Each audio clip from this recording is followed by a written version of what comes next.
वो किया नुकसान। अच्छा अच्छा। तो वो जो लेके शिवलिंग पर एक कुल्हाड़ी 3.5 किलो की और जी। आकर वो शिव जी पे चलाने लगा। जी चलाया उसने, चलाकर घर गया। जी फिर घर जाने के बाद पब्लिक को पता चला कि ऐसे ऐसे उसने कुल्हाड़ी चलाई है। जी बाबा को पता चला कि कुल्हाड़ी चला दी, तोड़ दी हमारी शिवलिंग। जी तो बाबा जो थे वो फिर गुस्सा में आ गए। जी गुस्सा में आने के बाद उन्होंने जो है फिर बीसलपुर जाते हैं वो। जी बीसलपुर जाकर उसको थाने में सूचना देते हैं। सूचना के बाद जो ढा लिया जाता है, पुलिस जैसे ही उठाती है थोड़ी दूर लेके चलती है उसे, वो खत्म हो जाता है। जी। और फिर उसके बाद जो है सब आते हैं यहाँ पर, जितने अधिकारी वगैरह जो होते हैं 2-4 उसमें सस्पेंड भी हो जाते हैं। जी जी फिर उसके बाद यहाँ सच्चाई देखी जाती है तो ये शिव की महिमा निकलती है। जी। हाँ। महाराज जी, पहले तो आप अपना नाम बताइए। मेरा नाम महंत पूरनगिरी जी और श्री पंच 10 नाम जूना अखाड़ा है। जी जी जी। और बताइए। ग्राम हमारा जी शिव शक्ति धाम, जी हाफिज नगर बननाई। जी जी प्राचीन शिव मंदिर है, जी पुरातन का है।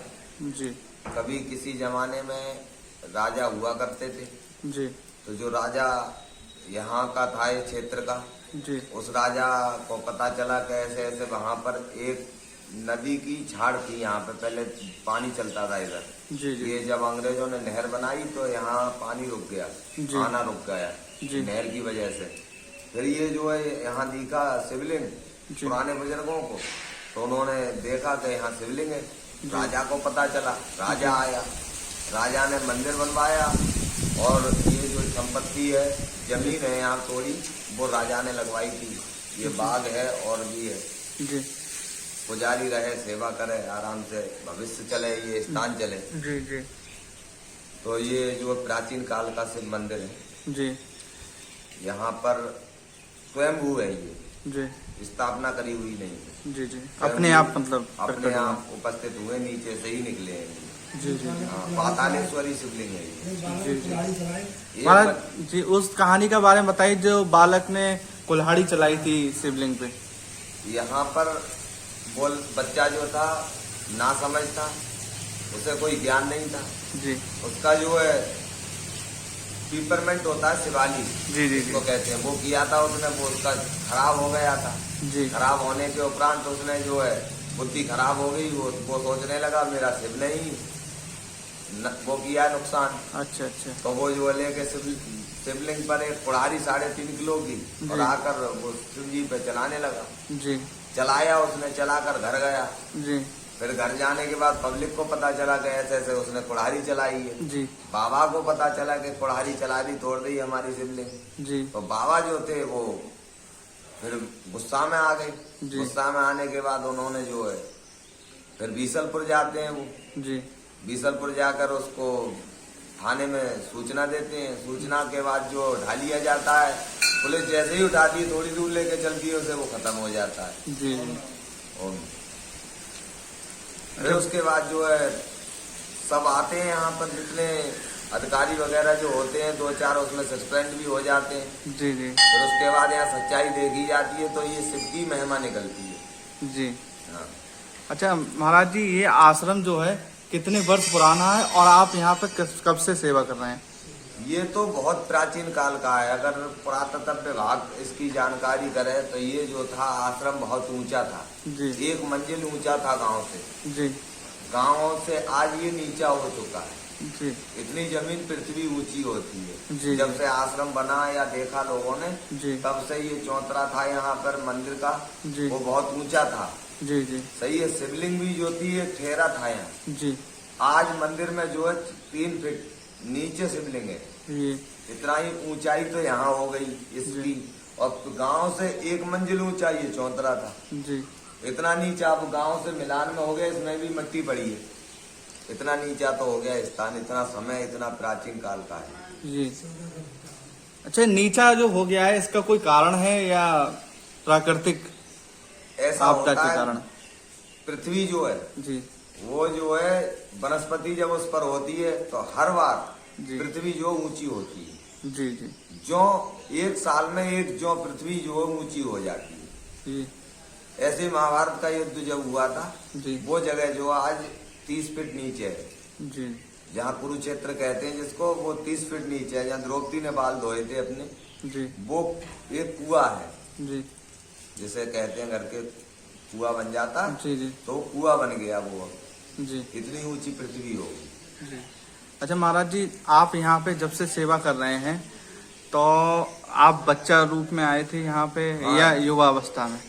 युवा नहीं थे, बच्चे ही समझो। जी 15 साल हो चुकी हैं जी जी। रहते। अच्छा महाराज जी, आपको वैराग्य की प्राप्ति कब से हो गई? बैराग तो होता ही है सबको, प्रथम होता है बैराग, और जी। बैराग के बाद होता है सन्यास। जी तो ये जो हमने सन्यास धारण किया था, जिसको 15-20 सालें हो गई जी जी जी सन्यास धारण की। जी।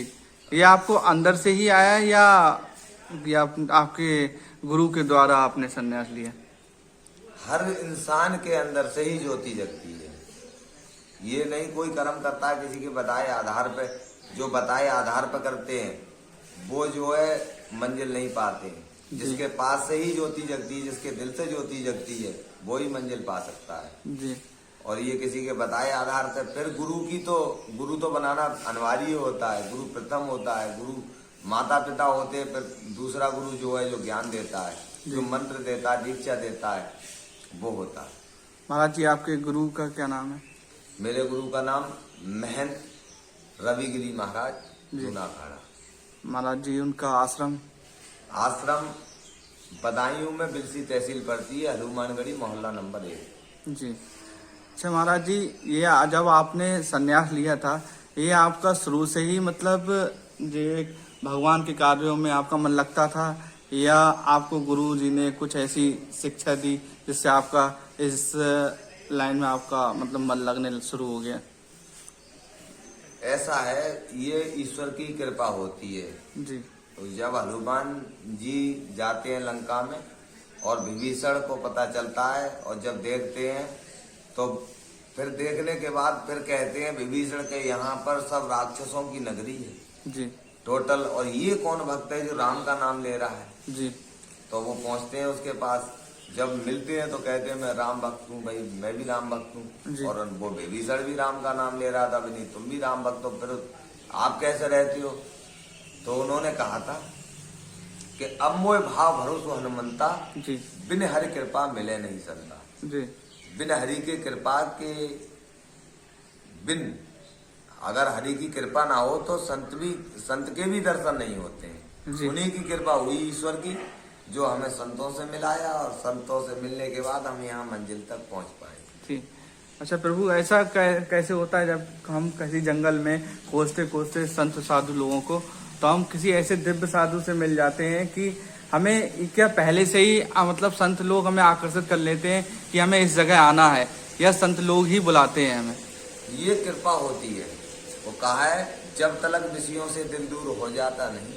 जैसे जंगलों में संत रहते हैं, तपस्या करते हैं, तो वो क्या है, ये संसार है विषयों, जी विष से भरा हुआ भी है, और विषयों मानी संसार। जी तो जब तलक विषयों से दिल दूर हो जाता नहीं, एक विश्व कहते हैं, विश्व, और जी। विश्व मानी विषयों। जी जब तलक विषयों से दिल दूर हो जाता नहीं, साधक बेचारा सत्य सुख पाता नहीं। जी जो नहीं कर सकता है एक ग्रह अपनी वृत्तियां, जी अगर कोई इंसान है, वो जो हमारी वृत्तियां हैं, जी। ये इधर उधर भागती हैं, जी एक ग्रह एकाग्रह करके अगर उनको फिर ध्यान धरा जाए तो ईश्वर का ही ध्यान रहेगा, और कोई दुनिया के विकारों को आपको ज्ञान नहीं रहेगा। लेकिन प्रभु, जब तलक के जो नहीं कर सकता है अपनी एक ग्रह अपनी वृत्तियां, जी। उसे सपने में भी परमात्मा नजर आता नहीं। अगर हम सपना भी अगर कोई देखेंगे, रात को हम सो जाएं और फिर हमें सपना हो, वो सपना देखेंगे तो ऐसे देखेंगे जैसे कि हम कहीं कुआं में गिर गए हैं, जी कहीं सरप ने खा लिया हमको, कहीं ट्रेन से गिर गए, कहीं ट्रेन से कहीं जा रहे हैं, हम घबरा रहे हैं, पता नहीं कहाँ आ गए।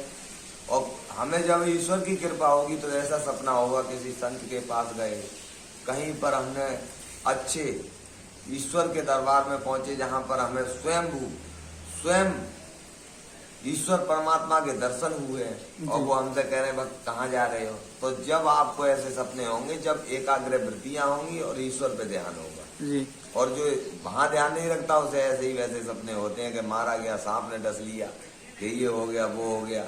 ये सपने जब होते हैं उसकी वृत्तियां सही ना हो। फिर कहा है क्या हुआ वेदों के पढ़ने से न पाता भेद कुछ, वेद में कहा है भेद जी और पाते ही नहीं। जी क्या हुआ वेदों के पढ़ने से ना पाता भेद कुछ, आत्मा जाने बिना ज्ञानी तो कहलाता नहीं। कोई भी इंसान है अगर आत्म ज्ञान ना है जी तो ज्ञानी नहीं है। जी ज्ञानी वो है जिसको आत्म ज्ञान है। जी जी। आत्मज्ञान आता कहाँ से है?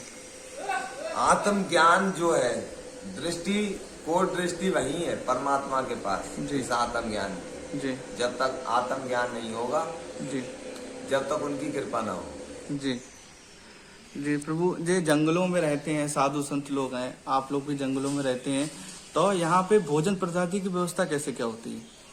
ऐसा है परमात्मा की कृपा, वो हर किसी पर नजर रखता है।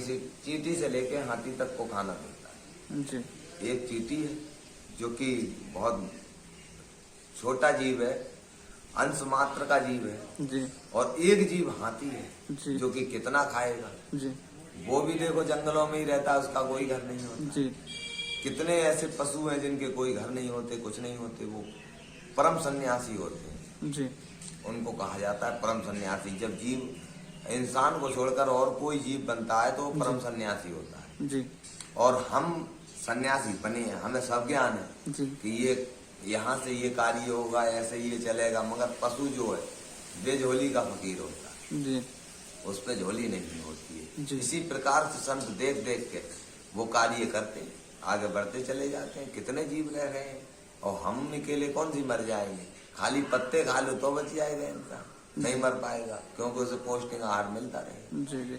जंगलों में साधु संत लोग रहते हैं तो उनके ऊपर कभी भी जंगली जीव आक्रमण नहीं करते हैं, ऐसा कैसे हो सकता है? जैसे कोई अगर हम जंगल में रह रहे हैं एकांत जगह पे तो जंगली जीव आ जाते हैं, कुट्टी खराब कर दी या कुछ है, तो ऐसा हमने कभी नहीं देखा किसी साधु संत के ऊपर आक्रमण करा हो या उन्हें नुकसान पहुंचाया हो।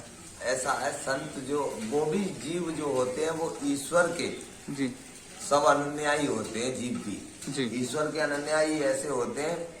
हमने कई जीवों को देखा है जो हिंसक जीव होते हैं, जिनको हिंसाई करना है, जी तो वो ऐसे जीवों का आहार करते हैं जिन जीवों को समय पूरा हो गया। कहने का मतलब जिनका समय पूरा हो गया है, जिन्होंने कोई कार्य पिछले जन्म जैसे करके सनातन में जो है जन्म मानते हैं जी कि जन्म होते हैं और जन्म चलते रहते हैं। हर इंसान का जन्म होता रहता है। यहाँ से हम गए दूसरे जन्म में किसी में पड़ गए, किसी योनि में पहुंच गए, तो हर किसी का जन्म होता है दोबारा। जी सही है, ये नहीं एक बार हुआ। मोक्ष तो उसे प्राप्त होता है जो आपने कहा संत होते हैं जो किसी विकारों में नहीं होते हैं, वो मोक्ष को चले जाते हैं, दोबारा नहीं आते। वो होता है मोक्ष। फिर वो शरीर नहीं पाते, न भ्रम के संसार में जीव आता रहता है। जी इंसान जो है भ्रम करते हुए, भ्रमण करते हुए फिर आता रहता है। यहाँ पर जी जन्म होते हैं। जी जी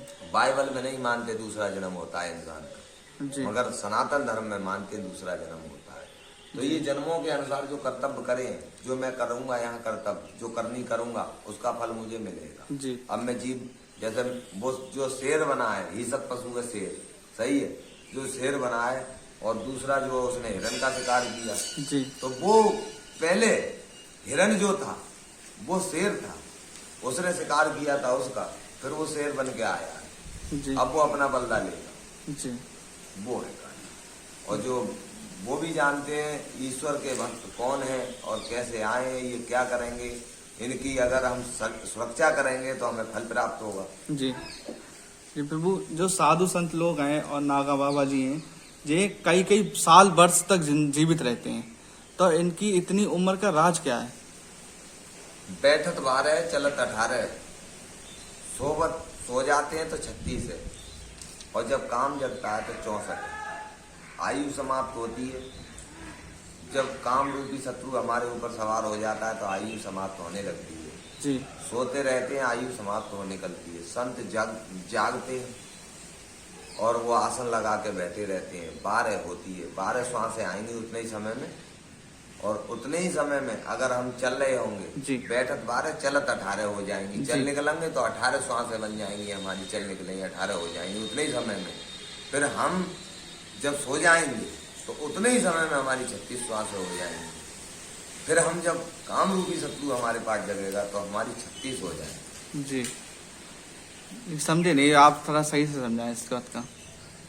वो बैठत 12, जैसे हम बैठे संत लोग समाधि लगा के बैठते हैं, भजन करते हैं, जी जी तो इसीलिए उनकी 12 श्वासें आती हैं। जी 12 श्वासें, जैसे मानो 1 मिनट में 12 श्वासें लेते हैं वो। जी जो 1 मिनट जो होता है जी वो होता है 60 सेकंड। 60 सेकंड जी, तो 60 सेकंड में वो 12 लेते हैं श्वासें, सिर्फ 12। 12। जी और अगर बैठे संत बैठे ही समाधि लगाते हैं, जी कम समय में मान लीजिए जी आधा मानो 30 सेकंड में 12 मानो श्वासें ली जाए या 1 मिनट में ली जाए, जी। फिर उसके बाद जो है हम चल निकले तो जी। 18 श्वासें बन जाएंगी।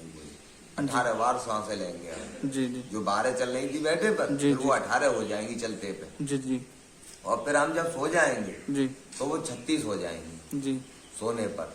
जी। और जब हमारे अंदर काम रूपी शत्रु जग जाएगा जी तो फिर हमारी 64 हो जाएंगी। जी आयु क्षीण होती है काम से और सोने से, जी कर्म से और बैठने से आयु क्षीण नहीं होती, जी दीर्घ आयु तक जीते। जी जी जी प्रभु, लेकिन अगर हमें इसका अभ्यास करना हो तो कैसे क्या करें? तो कहिए कि रस्सी यात जात है सिल पर पड़त निशान, और करत करत अभ्यास को जन्मत होत सुजान। अर्थात कहने का मतलब, जब ये कुआ जल के कूप होते थे जी उनमें हम बाल्टी डालते थे, उनमें रस्सी बंधी हुई होती थी। जब उसको खींचते पानी को तो उनकी जो पार होती है कुआ की, कूप की, उसके किनारे पे जब रस्सी घिसती थी तो वो जो रस्सी घिसने से उस पर खनार बन जाते थे, पत्थर तक घिस जाता था जी, जी। रस्सियों से। रस्सी आत जात है सिल पर पड़त निशान, और करत करत अभ्यास को जड़मत हो सुजान। जी जहाँ रस्सी चलती रहती है वहाँ खनार बन जाते जी। हैं, बन जाते हैं। जी। तो इसी प्रकार से वो रस्सी अगर सिल को काट देती है जी। तो हम तुम तो वाही हिसाब से अभ्यास करेंगे तो जड़मत हो जाएंगे, ऐसे कि नाम अमर हो। जी प्रभु, नागा साधु लोग जो होते हैं जो कुंभ में सब आ जाते हैं, कई हजारों वर्ष जीवित जो नागा साधु वो भी आ जाते हैं, गुफाओं में रहते हैं। तो इन नागा साधु लोग हैं, संत लोग हैं, इन्हें पता कैसे लगता है कि यहाँ पे कुंभ है, आज हमें चलना चाहिए? ऐसा होता है, जब हमारे मंदराचल पर्वत से समुद्र की मथाई की गई थी जी तो उसमें 14 रत्न निकले थे। जी उनमें से एक निकला था यमरत। जी उसको ना धन्वंतरि नाम का आदमी कलश को लेके निकला था, जी जो कि आज अपनी धन्वंतरि नाम की जो अस्पताल चलते हैं, जी। जहाँ पर क्लिनिक चल रहे हैं, कहने की धन्वंतरि मेडिकल चल रहे हैं धन्वंतरि। तो वो धन्वंतरि जो था वो एक वैद है, जी वैद बोला जाता है धन्वंतरि। जी तो वो निकला था उस घड़े को लेके, इमरत का घड़ा। जी तो उसके पीछे जो है कौन पड़ गए? राक्षस। जी तो जब भाग रहा था तो वो 4 जगह पृथ्वी पे छलका था जी और 8 जगह देवलोक में छलका था वो। जी तो 8 कुंभ जो पड़ते हैं देवलोक में, जी 12 साल में 8 और 4 12, जी 12 हर साल कुंभ पड़ता है। जी कुंभ का पर्व होता है हर जी। साल। पृथ्वी पे 4 जगह छलका था, जी तो 3 वर्ष बाद जी एक कुंभ हमारे यहाँ लगता है जी पृथ्वी पर। एक कुंभ अब जैसे हरिद्वार हो गया, अब इलाहाबाद होगा, फिर उसके बाद नासिक, फिर उज्जैन। जी ये 4 कुंभ में 12 साल में एक कुंभ लौट के आता है। जी इलाहाबाद में अर्ध कुंभी पड़ जाती है, 2 कुंभ लग जाते हैं। जी 12 साल में यहाँ 2 कुंभ लग जाते हैं, 6 साल बाद अर्ध कुंभी हो जाती है। जी जी तो 4 कुंभ पृथ्वी पे पड़ते हैं। जो जहाँ पर इमरत का जो घड़ा छलका था जी उसी जगह पर हम लोग स्नान करते हैं, और वही जो इमरत जिस दिन कुंभ होता है, पर्व होता है, उसी दिन वो इमरत की बूंदें वहां से छलकती हैं। संत उसी को ग्रहण करने आते हैं। जी प्रभु, नागा साधु बनने की प्रक्रिया क्या होती है? नागा साधु बनने की प्रक्रिया ये होती है, एक होता है बैराग और एक होता है संन्यास। जी। तो बैराग जो है, बैराग में वो क्रिया नहीं है जो संन्यास में की जाती है। जी बैराग में संस्कार, उस बैराग में भी है, संस्कार संन्यास का है। और संन्यास जिसे कहते हैं, वो संन्यास जो होता है त्याग, जी। त्याग का नाम संन्यास है। जी वो हम लोगों को जब संन्यास ग्रहण होता है तो हम लोग जो है 24 घंटे के लिए जो बाल्य अवस्था होती है वो रूप धारण करते हैं। जी हाँ, शरीर पर कोई बाल नहीं होगा, वस्त्र नहीं होगा, एक लंगोट होगी, जी एक दंड दिया जाएगा, एक कमंडल दिया जाएगा, जी माटी का पात्र दिया जाएगा, कमंडल वही है माटी का जो जी, जी। मलैया दी जाती है, जी और एक डंडी दी जाएगी। फिर जी। उसके बाद हम जो है आचार्यों द्वारा, जो हमारे अखाड़े के आचार्य हैं, जी उनके द्वारा हमारा संस्कार होता है। जी खुद का संस्कार। खुद का संस्कार होता है, और पूरे जितने हमारे पूर्वज हैं, कुटुंब है, वो उनका सबका ही होता है। जी हम लोगों में जैसे मरने वाले के लिए 2 पिंड दान होते जी। हैं, उसके सीने पे रखे जाता है, एक पिंड गांव से उतार के डाल दिया जाता है, जी। एक पिंड उसके साथ रखा जाता है। जी तो हम लोगों में जब संन्यास ग्रहण होता है तो हम 17 पिंड दान करते हैं। जी 17 पिंड, अपना भी हमने पिंड दान कर दिया है। संन्यास उसे कहते हैं, संन्यास मतलब अपने आप को भी मार देना। मार देना। तो हमने सबके ही पिंड दान कर दिया, कहने का मतलब माता पिता, कुटुंब, परिवार और अपना जीवित पे ही सब कार्य कर दिया है। जी उसका नाम है संन्यास। जी संन्यास लेने के बाद कोई ऐसा मोह रह नहीं जाता है परिवार से?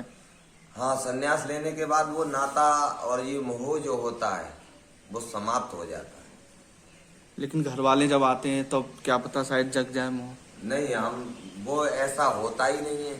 जो संन्यास ग्रहण करता है सन्यासी है, उसके पास ऐसा नहीं है। जी वो तो एक परमार्थ के लिए है। जी प्रभु, ये नागा साधु लोग भस्म लगाते हैं, तो ये भस्म का क्या कारण होता है? ये भस्म जो है दिगंबर भेष दिया रखा जाता है। भस्म लगाकर शिव ने ये दिगंबर भेष रखा था। जी जिस समय सती हो गई थी ना, राजा दक्ष की लड़की, जी तो दक्ष के यज्ञ में जाकर वो सती हो गई थी। वो ही उनकी जो भस्म बनी थी, वो भस्म शिव ने अपने शरीर पे लगाकर, और दिगंबर भेष में घूमते हैं उस समय शिव, जी 3 लोकों में घूमते हैं। जी ये शिवलिंगें भी निकलती है नीचे से, ये पातालेश्वरी शिवलिंग बोलते हैं करके। तो उस समय शिव जो है 3 लोकों में घूम रहे थे। जी तो एक जगह ऋषियों की स्त्रियां जो थी वो जंगलों में, और शिव जो था नगन भेष में थे उस समय। जी तो ऋषियों की स्त्रियों ने जब देखा शिव को, तो शिव वो सब आकर ऋषियों की स्त्रियां शिव से चिपट गई। जी और उतने समय में ऋषि आ जाते हैं। जब जी। ऋषि आते हैं, कहते हैं ये तो गलत आदमी है, वो बताओ हमारी स्त्रियां इससे चिपटी हुई हैं। जी तो उसने श्राप दे दिया, तुमने की जाओ तुम्हारी लिंग कट कर दी जाएगी, जी जो चीज नहीं रहेगी। जी तो उन्होंने जब जो अश्राप दे दिया, तो वो कट के अश्राप से गिर जाता है शिव का लिंग।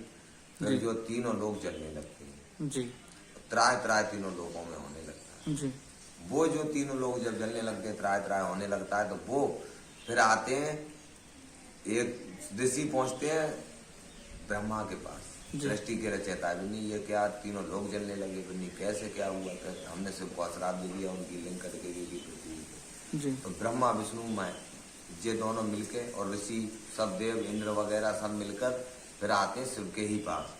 जी ओम नमः नारायण। जब शिव के पास आते हैं तो शिव की स्तुति करते हैं। जी फिर शिव से कहते हैं कि आप अपना प्रकोप रोकिए ना, ये 3 लोग नष्ट हो जाएंगे, कुछ भी नहीं रहेगा संसार में। तो शिव कहते हैं अब मैं क्या करूँ, इन लोगों ने तो श्राप दे दिया है, जी मगर ऐसा करो, जाओ सब जितने देवगण हैं वो ले जाकर मेरी लिंगों की स्थापना रसातल में करें। जी तब ये शांत हो गया।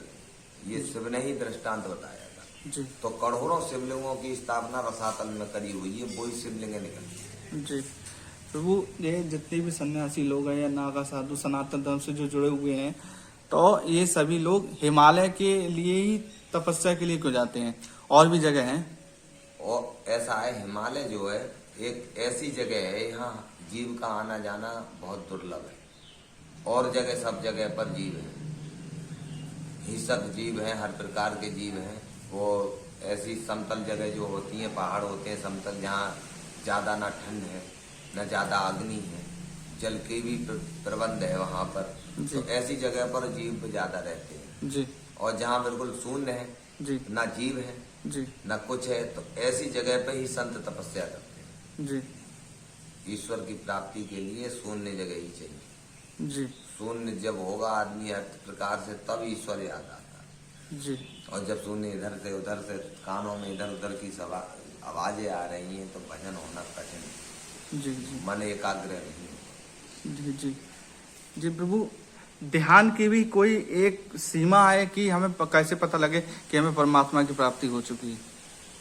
ये पता तो स्वयं को ही लग जाता है जब करेंगे, और जिस पे कृपा होती है वो करता है। इस कर सकते नहीं, ये करना बहुत दुर्लभ है।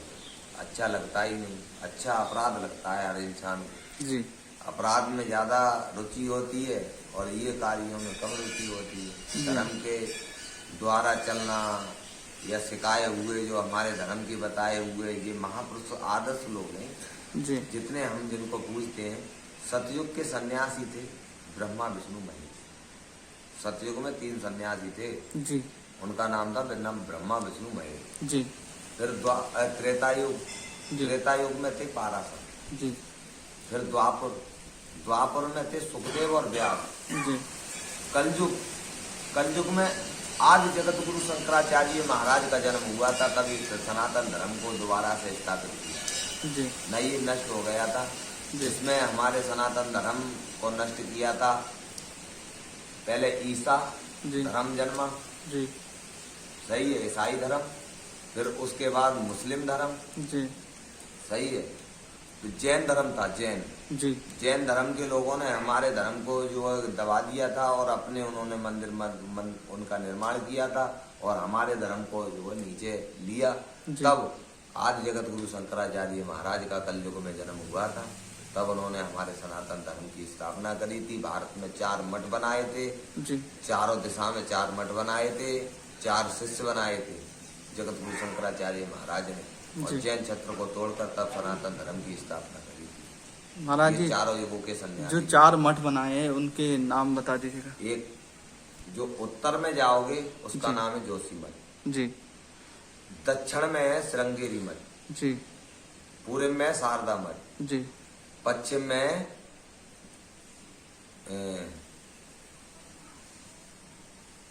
जोशी मठ उत्तर में, जी दक्षिण में श्रृंगेरी मठ, जी और पूर्व में शारदा मठ, जी और पश्चिम में गोवर्धन मठ। गोवर्धन मठ। हाँ, जी, ये चारों मठ हैं, इनकी विशेषता क्या है?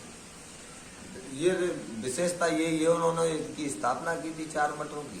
की, चारों दिशा में। जी ये हमारे समतल के 4 मठ हैं, जी बिल्कुल किनारे पे है ये भारत में। जी, आप तो मतलब कर सकोगे।